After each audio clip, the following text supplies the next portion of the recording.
In early October 1943, the U.S. 8th Air Force took on a daring mission, flying deep into Nazi Germany, often without protection from escort fighters. Bomber losses were so severe that crews simply referred to this period as Black Week.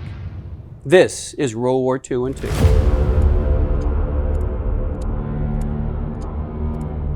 I'm John Curatola with the National World War II Museum here in New Orleans. As part of the combined bomber offensive, American air crews flew daylight missions aiming to knock out German factories and infrastructure with precision strikes. The U.S. relied on two heavy bombers, the Boeing B-17 Flying Fortress and the consolidated B-24 Liberator. Both planes were heavily armed, and the air planners believed they could defend themselves and accomplish their mission without needing long-range fighter escorts. Throughout 1943, American bombers stationed in the United Kingdom attacked targets in coastal France and the Low Countries, but soon they aimed for deeper targets in Germany. There's a problem.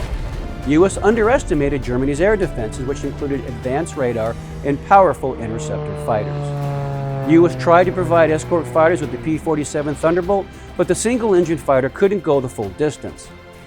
That's when the German fighters pounced.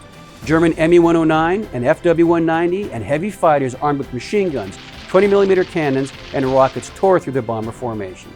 Between October 8th and the 14th of 1943, the 8th Air Force bravely flew deep missions into Germany, targeting ports, U-boat bases, and factories at Bremen, Schweinfurt, Regensburg, Marienburg, and Munster. One mission to Munster was particularly devastating. Out of 13 planes from the 100th Bomb Group, 12 were shot down. The only surviving plane limped back to England with 2 damaged engines, several wounded crew, and a large hole in the right wing.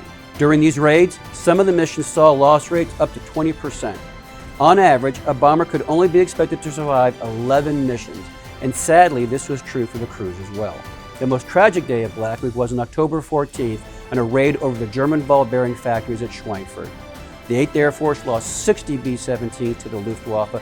In total, 20% of the Schweinfurt bombers' raid force was lost, with the crews referring to the date as Black Thursday. By the end of Black Week, 148 bombers were lost, and nearly 1,500 skilled crewmen were killed, missing, or prisoners of war. Realizing the risks, the 8th Air Force scaled back for the rest of 1943, only targeting places within the P-47's range. It wasn't until 1944, with the introduction of the P-51 Mustang fighter and a more aggressive fighter doctrine, did the balance of the air war begin to shift in the Allies' favor.